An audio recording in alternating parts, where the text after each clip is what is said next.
Bonjour à tous, aujourd'hui on se retrouve dans une nouvelle vidéo. Je vais vous montrer comment faire des petits biscuits au flocon d'avoine. Donc c'est une recette que fait ma belle-sœur et qu'elle m'a partagée. Du coup je voulais vous la partager à mon tour. Alors donc voilà, c'est essentiellement avec des flocons d'avoine et du chocolat. Vous pouvez à la place du chocolat mettre des noix, des amandes, des noisettes. Vraiment voilà, nous on les a fait au chocolat parce que c'est plus gourmand. Donc c'est parti pour les ingrédients. Il vous faudra donc 2 œufs, 80 g de sucre, 100 g de farine, 200 g de flocons d'avoine, de l'arôme vanille, 80 ml de lait, 100 g de pépites de chocolat, un petit peu de sel et une cuillère à café de levure chimique. Voilà, les flocons d'avoine, c'est ceux-là que je prends, je les achète à Lidl. Donc déjà, je vais en fait mixer la moitié de mes flocons d'avoine, donc 100 g. Et là, je vais casser mes œufs et je vais les blanchir avec le sucre. Donc je vais les mélanger au fouet, juste jusqu'à plus sentir le sucre, en fait, les grains de sucre.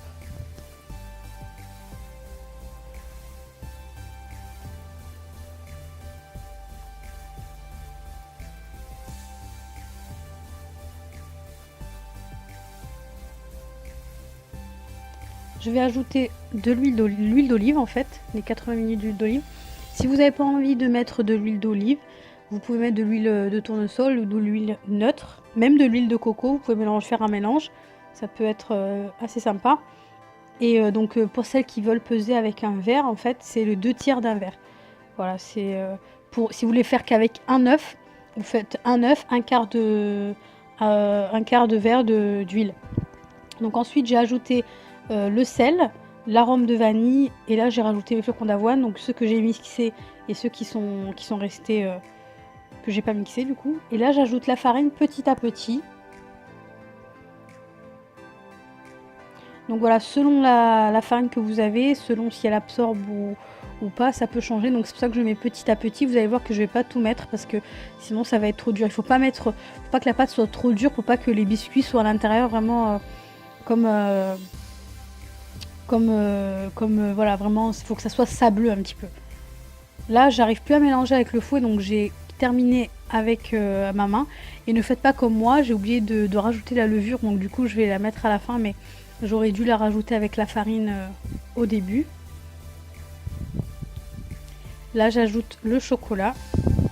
Donc comme je voulais vous dire aussi, là nous on a mis un grand verre donc de pépites de chocolat. Vous pouvez mettre la moitié parce que c'est vrai qu'on a trouvé qu'il y avait beaucoup de chocolat, donc vous pouvez mettre que la moitié du verre, ça ira très bien. Et si vous n'avez pas de pépites, vous prenez voilà 50 g d'une tablette de chocolat, vous le coupez en morceaux. Voilà ce qui m'est resté de ma farine. Et en fait, dès que j'ai vu que je pouvais commencer à former des petites boules, j'ai arrêté d'incorporer de la farine. Là, j'ai mis un petit peu d'huile de tournesol à côté de moi pour pouvoir m'aider à faire mes petites boules. Et c'est parti, je vais faire des petites boules. En fait, moi, je voulais des petits gâteaux. Si vous voulez des plus gros cookies, vous les faites plus gros. Mais moi, je préfère quand ils sont plus petits. Voilà, j'ai formé toutes mes petites boules. Et je vais enfourner ma première plaque donc pendant 10 minutes à 180 degrés. Là, il y avait des pépites de chocolat qui étaient tombées, du coup, je les ai remis.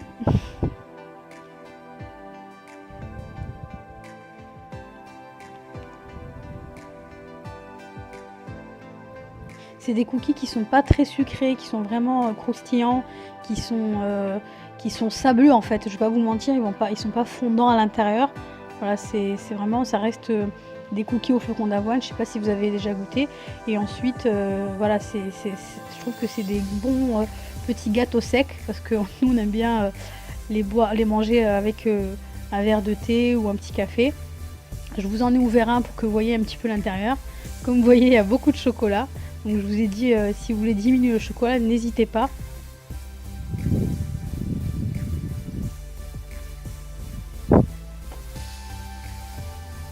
Voilà, on arrive à la fin de la vidéo. J'espère vraiment qu'elle vous aura plu et que vous testerez la recette et vous m'en direz des nouvelles en commentaire.